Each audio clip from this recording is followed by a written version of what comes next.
ராஜ்யத்தின் சுவிசேஷம். இந்த நாளுக்குரிய தேவ வார்த்தை.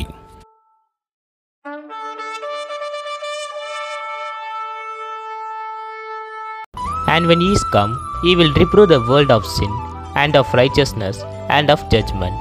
John 16:8. ఆయన వచ్చి పాపమును గూర్చియు నీతిని గూర్చియు తీర్పును గూర్చియు లోకమును ఒప్పుకొనజేయును. యోహాను సువార్త 16వ అధ్యాయం 8వ వాక్యం.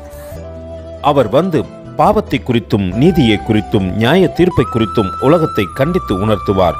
யோவான் 16:8. அன்பின் தேவ பிள்ளைகளே, இயேசுவானவர் ஒரு மனிதனுடைய வாழ்க்கையில் கடந்து வந்தார். அவனுடைய பாவத்தை குறித்து அவனுக்கு கண்டித்து உணர்த்துகின்றார். அதனாலோ என்னவோ தெரியவில்லை, அநேகர் இயேசுவானவரை ஏற்றுக்கொள்வதற்கு தயக்கம் காட்டுகின்றார்கள்.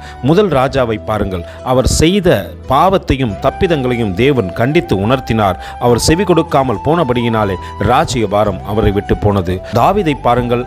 அவரையும் கண்டித்து உணர்த்தினார். அவர் தேவனுடைய சத்தத்திற்கு செவி கொடுத்து கீழ்ப்படிந்தபடியினால் ராஜ்ய பாரத்தை சிறப்படுத்தி கொண்டார். நம்மையும் இந்த காலை வேளையிலே கண்டித்து உணர்த்த வந்திருக்கிறார். அவருக்கு நேராய் தாழ்த்தி தரை மட்டும் ஒப்புக் கொடுப்போமா? கர்த்தர் தாமே உங்களை ஆசீர்வதிப்பாராக. ஆமென். எங்களோடு கூட இணைந்து ஊழியம் செய்ய விரும்பினால் இந்த வார்த்தைகளை மற்றவர்களுக்கும் பகிர்ந்து கொடுங்கள். இது ராஜ்யத்தின் சுவிசேஷம். Thank you for watching. God bless you.